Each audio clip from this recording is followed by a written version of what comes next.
You ready? Yeah, my name is Charles Edward. I was born in 1942. It was during World War II. Daddy uh, was in the Navy, and he applied for a hardship discharge to get back home to my mother and I. Did he make it? He made it. I guess I was just like the average kid at the time. I was the firstborn of my parents, and I think they sort of, for a little bit, spoiled me because I was an only child for a minute before my middle brother was born. But I was born in a loving family, a loving household. It impressed me that we were living in Jim Crow period, where we was considered second class citizens. And the biggest thrill my parents had on the weekend was going window shopping. Because my mother was a beautician and my father worked at the bed.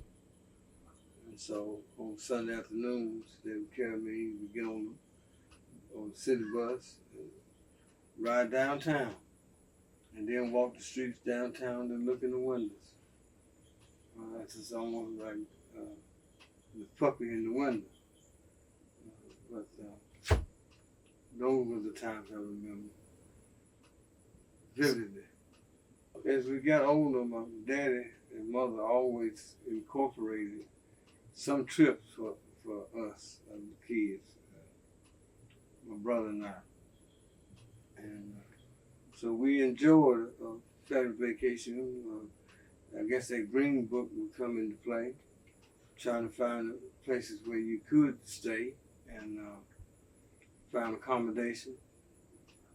Like they carried us to Atlantic Beach in New Jersey, and we stayed at a boarded house.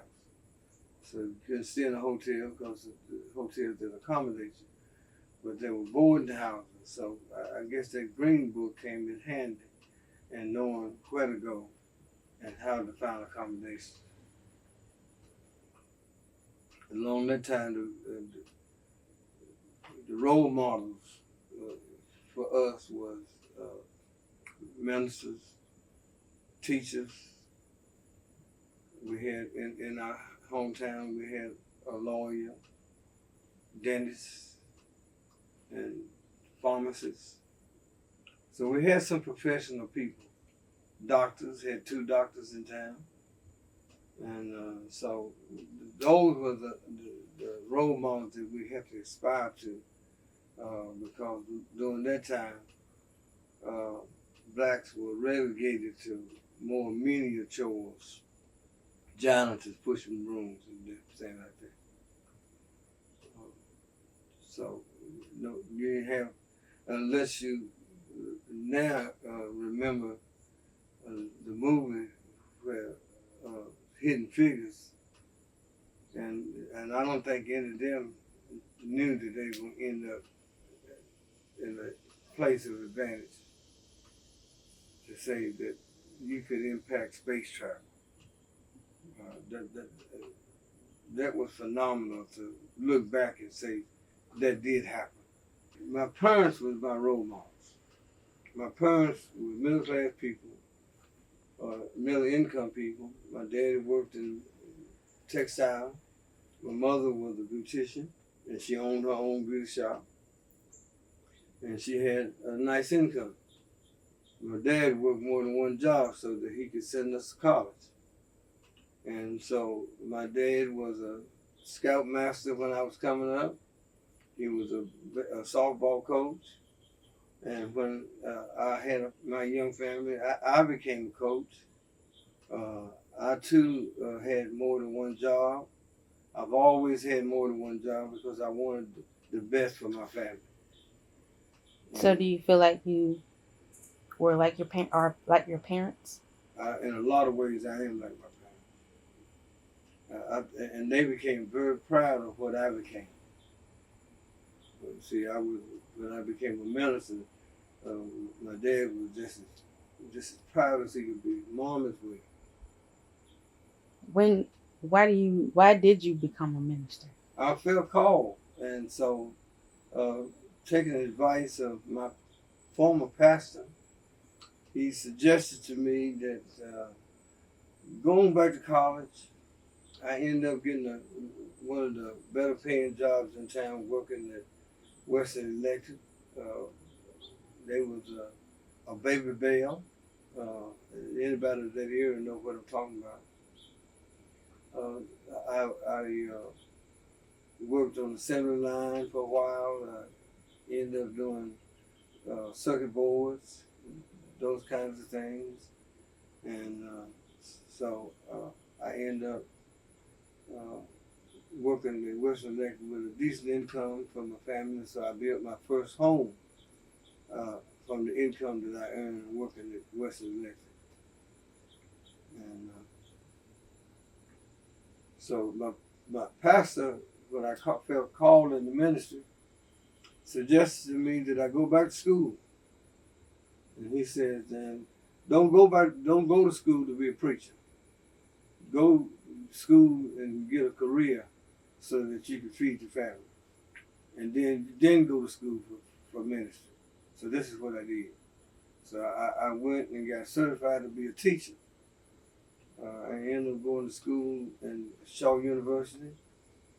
And then I went to Richmond, Virginia, and got a job working for the state of Virginia as an educator. And then they had a program that you could go back to school and get paid to do it, and they pay your tuition. So I was able to go back and get certified credentialing as a teacher in Virginia. And I stayed there for 30 years. I think it addressed my ministry as well as anything else, because I worked with inmates, educating them, helping them get their GEDs. I was also a pastor, and so I was able to give counseling to a lot of them, and a lot of the inmates looked up to me and called me Pop. So I had rapport with my students, and they had great respect for me when they came to my classroom. I mean, I'm real proud of a lot of those awards that I received, not because I feel like I was so deserving, but because I was humbled by them thinking that much of me to want to honor me in that way. There's some people that I met in my journey that impacted my life tremendously. People like James Walker, who was an attorney, who was one such person. He lived in Welland. He was a civil rights person. He advocated and he represented a lot of people who were facing issues like voter being able to register to vote. He championed those causes. I was warned by some people who almost like they represented the status quo. They didn't want to rock no boats, and they warned me about my association with people like James Walker. I joined the organization that James Walker headed, the United Voters League, to try to do voter education, to try to get people motivated to get out and vote. There's still some hindrances and some obstructions to voting by black people. And so they put things in the way of them to try to hinder them or dissuade them from voting.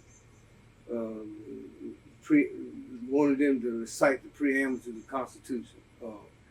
They wanted them to cite certain things in order to say that they were literate enough in order to exercise vote. So we came up against issues like that. So when I first became a pastor in Halifax County, one of the things that I did was James Walker approached me about joining him, and I did. And so I think that was the beginning of a lot of my civil rights activities by association with people like James Walker, Patty Carter, different ones like that. When I was in Durham, I was a part of the desegregation of the movie theater. They came to the college I was going to. I was going to a business college in Durham, and recruiters came there trying to recruit people, students, to participate in nonviolent activities like protesting the segregation of the movie theater. And then they did training with us, the nonviolent training, to tell us how we got to act, what we got to do. That if we were spit on, then what are we to do? If a bottle was thrown at us, what are we going to do? So we were to be nonviolent. There was no retaliation in terms of whatever they did, spit on us, cuss us out, or whatever. Our cause was a righteous cause. Did that stuff happen? It happened. When you remain nonviolent? We remain nonviolent. See, and that happened in my hometown, Burlington, too, because my pastor led us on the march to City Hall. And that was mainly us students, not our parents, but us students. And he led the march. Dr. Martin Luther King was supposed to have come and been in that march, but he didn't. He got held up somewhere else. But I've been a participant in the nonviolent movement for civil rights, for better civil rights for us all, and that was my contribution during that time.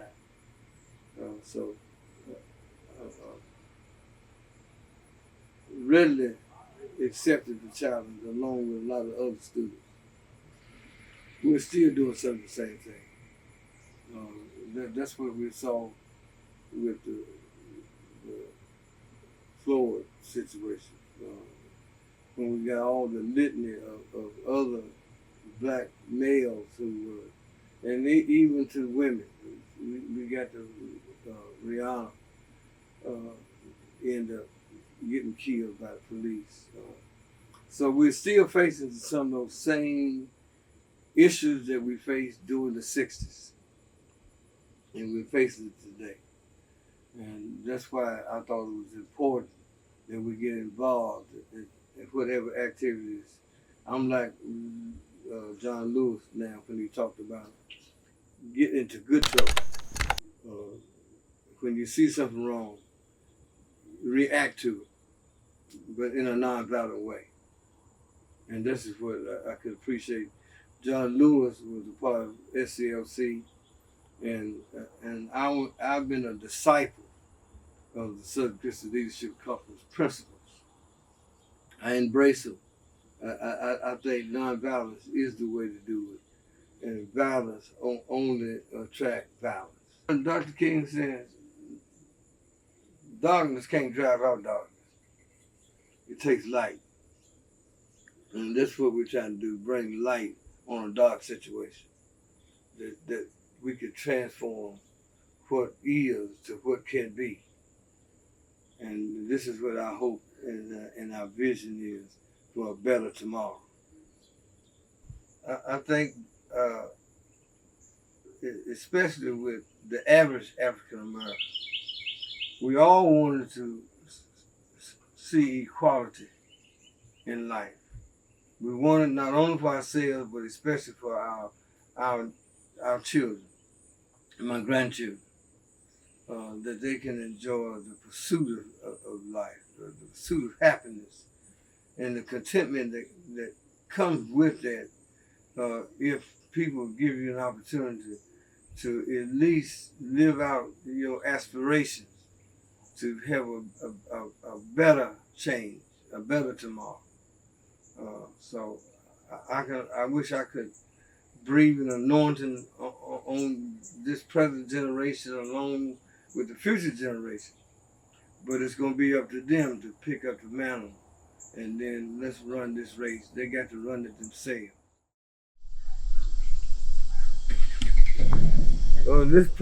This project came interview because of Dr. Griffin, really. He picked up on the fact that G. Smith Reynolds was offering grants, especially for little known people who made great contributions to humanity and especially Black Americans. So they were looking for minority women, especially, who made positive contributions, whose story had not been told. Little unknown Sarah, whose story had not it's been told, but is little known.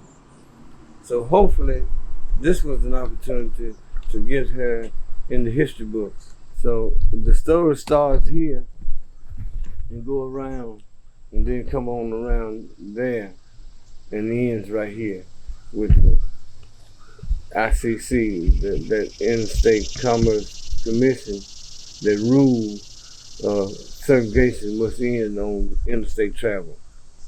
So this turned out to be a real magnificent monument, and we're real proud of it.